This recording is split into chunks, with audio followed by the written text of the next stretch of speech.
Hello and welcome to the BAM Cam podcast with your hosts, Jack Burnette and Alison Castellano. I'm Wendy McConnell. Well, hello, Jack and Alison. How are you today? Oh, we're doing great. Great, Wendy. And I have to congratulate your team in the Super Bowl. And I'm so excited that you got to go to New Orleans. So what a thrill of a lifetime. Thank you very much. I appreciate it. And you guys have a thrill too, because you have this super duper superstar right with you today. We do. We're thrilled today to have Shannon Spotswood, who I just adore. Not only just because she's a very interesting person, and that I feel very privileged that our paths crossed beginning about 9 years ago, because we both started at RFG Advisory at about the same time, within a few months of each other. And so Shannon is the president. In other words, she's the lead person at RFG Advisory. And I'm so proud of what she has done in leading our firm. But she also is just a bundle of energy and a tremendous inspiration. I have never seen her exhibit anything other than positivity. And enthusiasm. Mm-hmm. And I admire that, because I don't always bring that. I sometimes can bring some negativity. And so I admire that in you, Shannon. Thank you. But Shannon has a tremendous background in the financial services industry. And my fellow advisors at RFG Advisory are tremendously blessed to have you as our leader in helping to grow our firm and deliver the resources to us as financial advisors that we need to take care of our clients. And I can't imagine where I would be if I had not joined RFG Advisory 9 plus years ago. And if you hadn't joined RFG, and because it was, at that point in time, RFG it had a slightly different name, still tied to RFG, but was just an ordinary registered investment advisory firm. Yeah. And we're no longer ordinary. No. We are extraordinary. and that's the like. But the reason we wanted to talk to Shannon today is because there's so many trends in our world, in our industry, about women. Mm-hmm. And as an executive in this industry, as a woman, you're seeing things firsthand. You're advocating for the changes that need to come about women in the industry. The fact that I brought Alison in to join me is part of that, because there's so many trends there. So first, I want to ask you, what inspired you, or kind of got you focused on wanting to empower women in this industry? Well, first off, it's so great to be here on the BAM Cam and be with both of you. And thank you for those incredibly kind words. The feeling is mutual. I think when you get to lock arms with incredibly passionate and talented people and build something bigger than yourself, it's truly one of life's greatest gifts. And it's fun. It's fun. Yes. It's fun. Yeah. And that's what we're doing here at RFG. It's interesting, having spent the entirety of my career, with the exception of a 3-year unexpected chapter in luxury children's clothing company at my midway point, I've spent my entire career on Wall Street. I knew that this is where I wanted to be at a very young age. As a teenager, I asked my parents for a subscription to the Wall Street Journal, and I really never looked back. I had an incredible opportunity to spend the first 20 years on the institutional side of the business as a hedge fund manager and an investment banker, before moving with my husband and our family to Birmingham, Alabama, and then joining RFG in 2015 to build a platform serving independent advisors and a firm that is fiercely committed to innovation and disruption. And our favorite hashtag is RIA of the future. So really spending a significant amount of our time looking over the hill to where is our industry headed? Where is our profession going? What do advisors need in order to lift up their clients to deliver this incredible value that you all do? So empowering women and recognizing, we like to say women are not a niche market.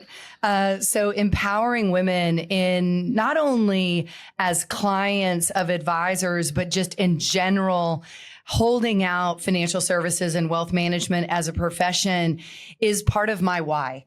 I honestly believe that as I sit here today, and we are building RFG, that it is a big part of what I want my legacy to be.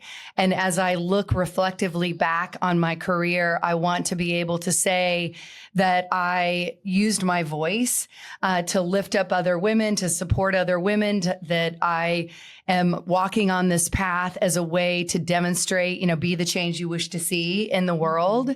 And it is an incredible, incredible time. And I know we're going to talk about women specifically as investors, but we are living in an incredible time. I have two daughters. My oldest daughter is a sophomore at Ole Miss, and she is studying finance and entrepreneurship. And she's actually, I haven't even shared this with you, she's working on her 65. Okay. I love Good. that. That's smart. It's just like, if we can demonstrate that this is a profession that women are so well suited to, because it is ultimately about service. Yeah. It is ultimately about service. And Jack, I was so excited. Like, I remember as if it was yesterday when you and I sat down and you said, my daughter, Allison, is really seriously considering a career change. She's been a teacher for more than a decade. She's interested in our business. And I was like, how fast can we make this happen? Yeah. Like, this is incredible, because not only are the skills that you've developed as a teacher just incredibly relevant to being a financial advisor, but this is a profession that rewards career changers. And so for the two of you to be able to partner and build a firm that is multi-generational, that has financial wellness at its core, it's exactly where the puck is headed in the future. I couldn't agree more. And you were 100% on board from the instant I brought this up. To encourage me to bring Allison onto the team. Yeah, I don't think this. I'd be here today if it wasn't for your encouragement and mentorship and just enthusiasm for our team growing in this way. Yeah, So, Allison I'm was so very grateful. unsure. I was very unsure, but it has turned out to be so rewarding, and it's fun to grow something with your dad and your husband, and it's been a really fun journey. So, one thing that's very interesting is that the demographics in our world are changing quite a bit. And I don't go a day or two without seeing a headline about how much wealth women are going to control. In just the next few years. It's so much. As we are transitioning, a lot of the wealth concentrated in the baby boomer generation into the subsequent generations, so much of that is going to be controlled by women. That's right. That's right. I mean, we call these our Wonder Woman stats. And what is so fascinating about this is our industry over the course of the last 30 or so years has been very focused on serving men and very focused on serving the male, if in a couple, the male spouse. And that is about to really radically shift. So the Wonder Woman stats, which if this doesn't get you fired up, this is a big part of, I think, why you saw the opportunity to partner with your dad and build Eater, is that by the year 2030, which is 5 years from today, women will control 67% of wealth in this country. Wow. 67%. That's crazy. It's a staggering number. And what's really interesting about layering on top of that, today, women make 90% of the household buying decisions, and women occupy more than 50% of management roles in this country.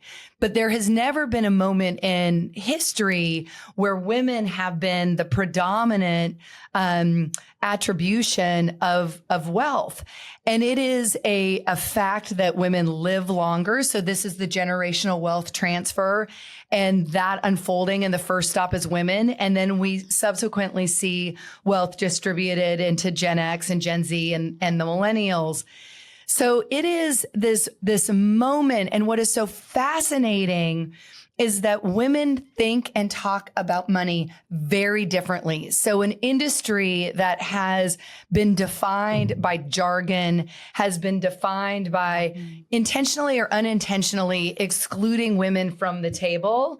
As I like to say, we're about ready to start tipping over like the bar stools in the bar. Like this is going to look very different because women are telling women us. really don't tip over bar stools. They're not wired that way. They're not, but that's what's going to happen to our industry. But it's going to have the same effect. It's going to have the same effect of like women are showing up and saying money has a much greater emotional tie back to our lives. We think about money very differently. Our family, our security, we do not want to be a burden either for healthcare reasons or for financial reasons to our family. So women have this emotional orientation around the human side of money that it looks very different than men. So you combine all these factors of just the demographics and the assets in motion meeting, like just slamming together with the human side of money and a very different expectation of what is success in working with a financial advisor. And it's probably one of the most exciting and vibrant times in our industry, full stop, ever. Yeah, I couldn't agree more. I'm so excited to be on board and like witness all of these changes coming up because I think it is going to be a really exciting time. These next 10, 15, 20 years are going to be amazing. It's going to be interesting. And and frankly, there's going to be people in our industry. There's going to be firms in our industry that are going to wake up 10 years from now and say, what in the hell happened? Right. Right. Like we missed it. We missed it. We completely missed it. And there's so much evidence to see. You shouldn't be blindsided by this. Right. I mean, these are some, powerful numbers. 10,000 advisors looking to retire in the next 10 years, controlling $10 trillion worth of assets. McKinsey just released a big study that by the year 2034, so less than 10 years from now, there will be a shortage of 100,000 advisors.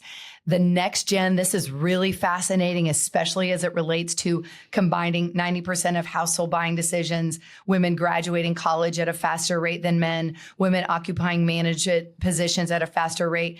The millennials are telling us that they are not only interested at a greater percentage than baby boomers of working with a professional, they're willing to pay more for that advice. They recognize that getting good, sound financial advice earlier in their lives at these incredible pivot points. I'm graduating from college. I'm getting married. I'm taking my first job. I'm asking for my first promotion. I'm starting my first company. Like whatever those factors are, they realize that if I can make a smarter financial decision at those critical junctures, it has this compounding effect that is just so significant, coupled with we're about ready to be the beneficiaries of all of this generational wealth. And that is the very reason when we were strategically positioning, bringing Alison on board, that we rebranded with Eater Financial Wellness because of, we've talked about this on the podcast before. I was pretty much purely just a wealth manager. Mm-hmm.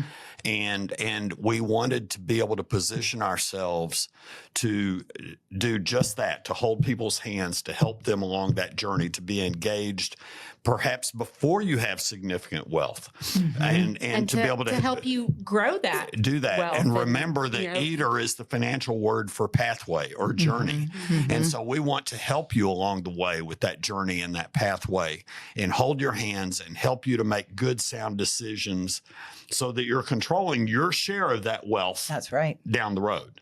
And this is what's so exciting is, there is, and you see this certainly with your friends. I know I see this with my friends. I mean, I'm 53 years old. And so you're a babe. I am You're like, just young. right. I'm in this really interesting place as a Gen Xer with kids that are in college and aging parents and seeing the next gen.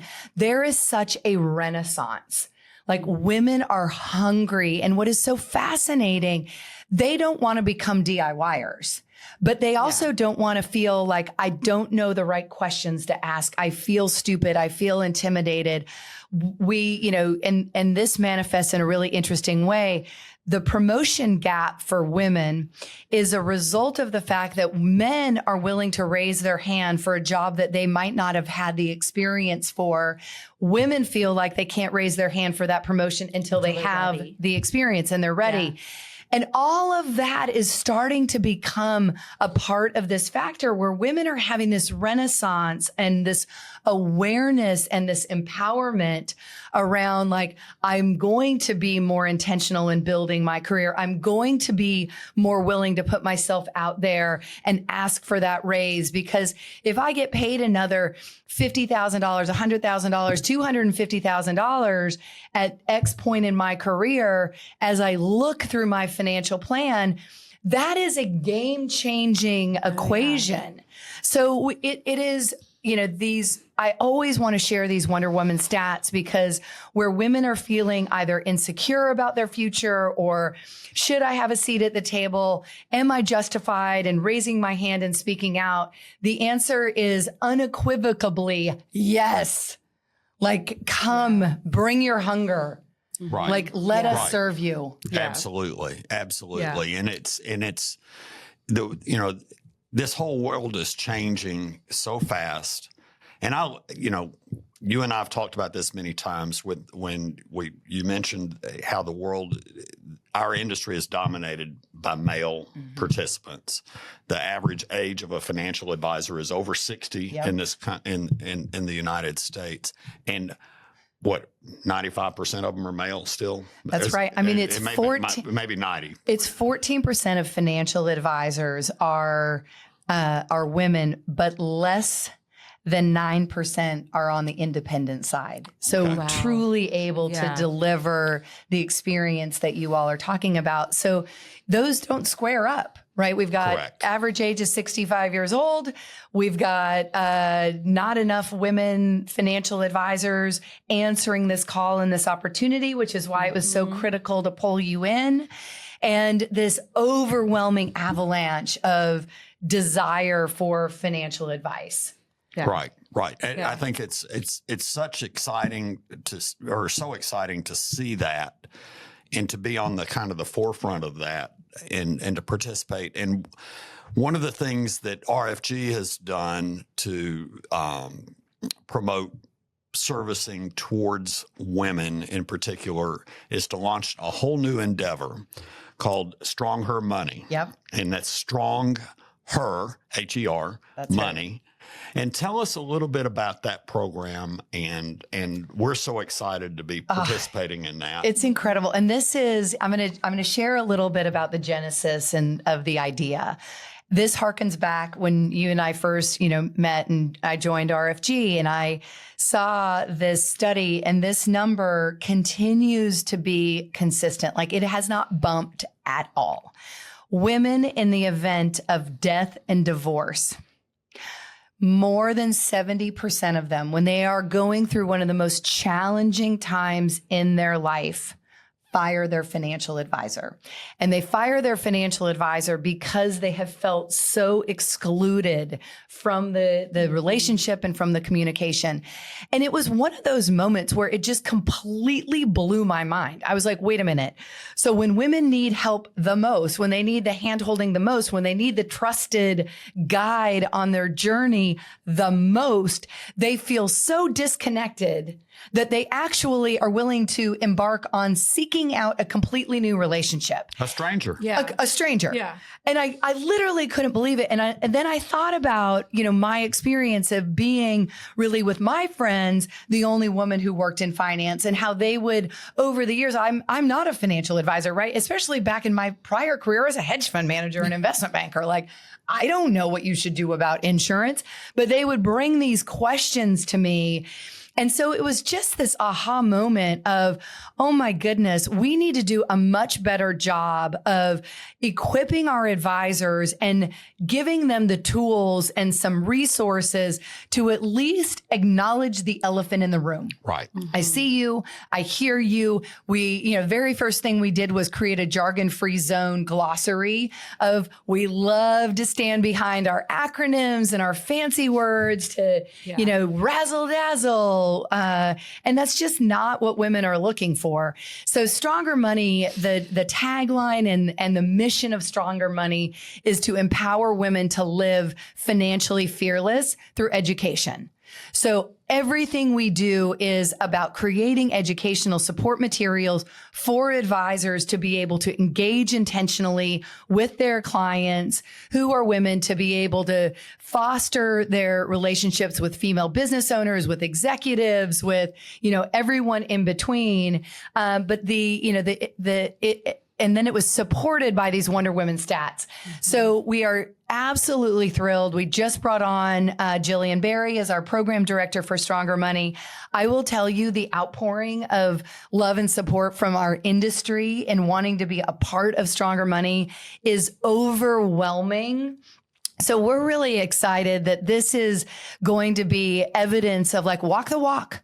Walk the walk on bringing tangible resources to the table for advisors to be able to deliver an exceptional experience to women so that they feel supported, they're successfully guided on their financial path, and ultimately that they are in that place where money is this incredible tool, but it is the number one source of stress. Yeah. Right. So how do we cross that Rubicon? And that's, those of you that listen to the podcast regularly know we are constantly trying to emphasize how you can have peace and happiness in your life. And that is through wellness on multiple fronts, and including financial wellness. Yeah. But that's what Stronger Money is designed That's to right. do. And it's not just about empowering you to be over your finances. It's empowering you to be over your physical fitness and all types Your of stress things. management. All of these life. things, Your whole life. so Yeah. that you can be confident and happy, but more importantly, have that peace That's in right. your mind. Stress is a terrible. It's terrible. It's terrible. And it's we could go back to all of our, our college courses in sociology, but it is true that families are stronger, communities are stronger, our country is stronger when women are supported. Absolutely. And so, this is a lightning strike moment. Yeah. And I love that education is a key component of this program, because I've always said I'm an educator at heart.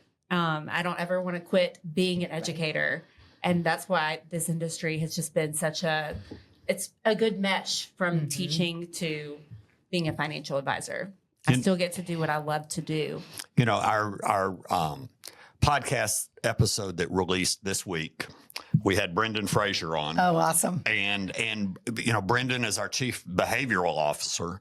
Again, part of the wonderful resources that Allison and Adrian and I have access to through our affiliation with RFG.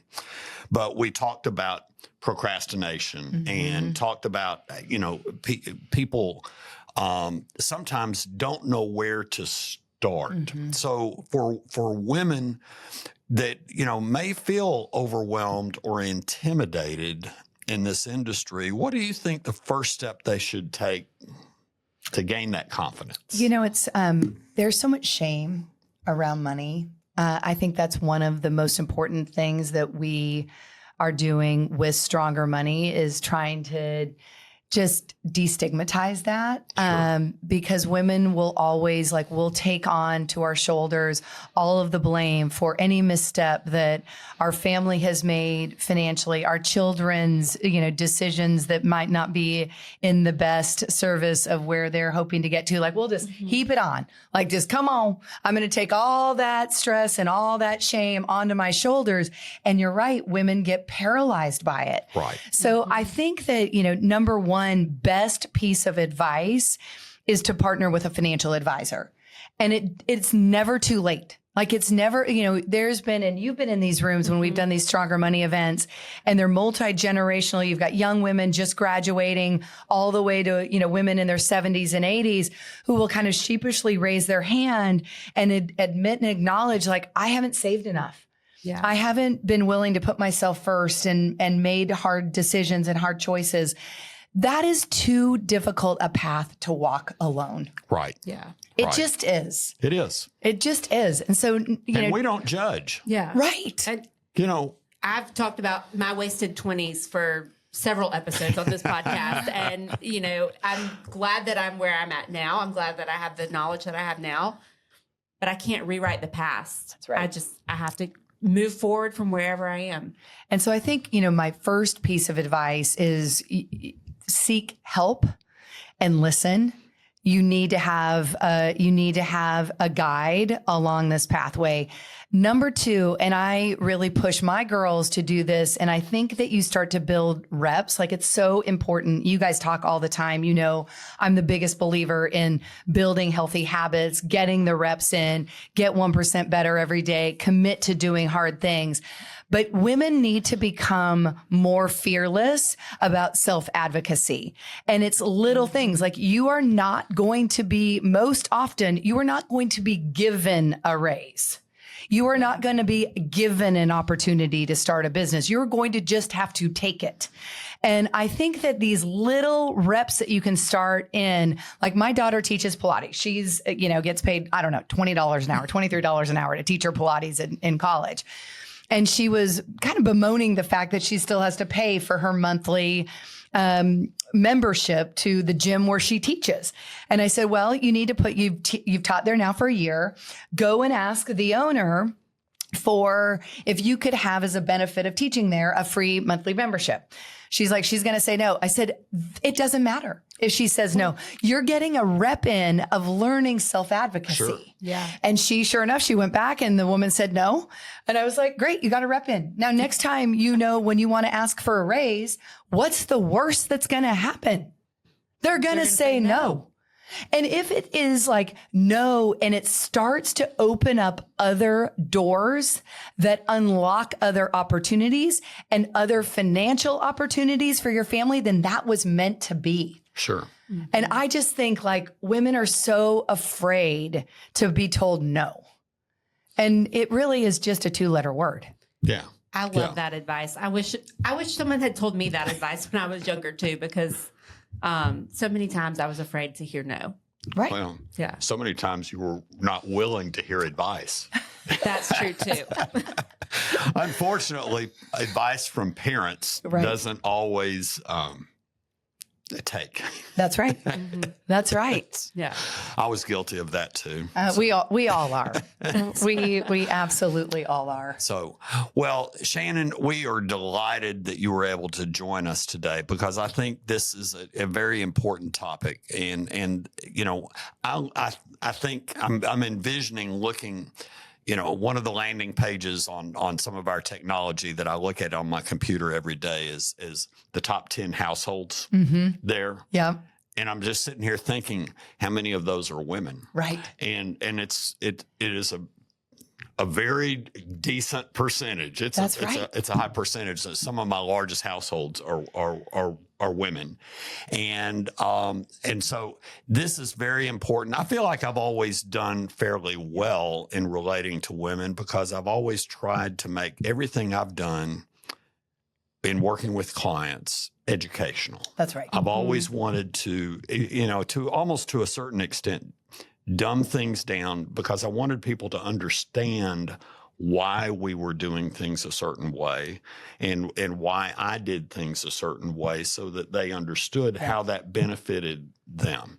And I think that has served me well in relating to and your clients to clients, especially the women clients. But also there's plenty of men that don't know everything. Yeah. They think they do. Right. but there's plenty of them. And I think my clients have always appreciated the fact that I've taken that opportunity to educate them along the way as to why we do things. So I've always had that kind of hand-holding approach. Well, and you also just, by everything that you are and everything that you demonstrate, you have a servant heart. And that always just, it's constantly, it's constantly on display. That's what I love about this business. Yeah. And that's one reason why I have no intention to retire. Right. Because There's no need. I love what I do. Yeah. And so, and occasionally clients ask me, are you going to retire? I say, I don't have any plans to retire as long as my health stays good. That's right. And they're relieved. Right. They're grateful to hear that. Yeah. So. And I'm not going to let him retire either. Right. So I need his advice and mentorship for me and for Adrian for growing our business too. So. Well, and this is what is, such a powerful partnership for Eater is when you can have this combination of you started the firm, you've grown it to this point, and then you bring in the next gen advisor, and there's just this continuity of being able to serve multi-generational families. Sure. Like that is the secret sauce. When you talk about multi-generational, I've been very privileged to serve families that I have had subsequent generations. I've had clients that have passed away and I still now have their children. Yep. And it's been remarkable. I have not experienced that phenomenon of people changing advisors. And it's partly because I've tried to relate to that, expand my touch to the generations while people were alive. That's right. And to do that. So, and isn't it mind-boggling that you're the exception? That's not what most advisors do. It is a little mind-boggling, but to me, there's, I was talking with a client earlier this week, and she's actually, her parents were well in their 90s when they died, and this is a client that I inherited when their advisor left Merrill Lynch when I was at Merrill Lynch, and I inherited these people, and then they followed me ultimately when I left Merrill Lynch to Ameriprise and then to RFG. Yeah, and now I have both of their children, and who are older than I am. and so the children are older than I am. They're in their 70s. But what's amazing is, and I was having this wonderful conversation with the daughter of this couple, and we're reminiscing about her parents. And every time I met with the parents, they walked in the door holding hands.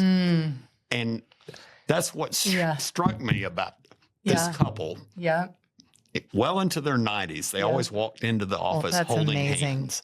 And, so they were an inspiration to me. So I don't feel like necessarily that,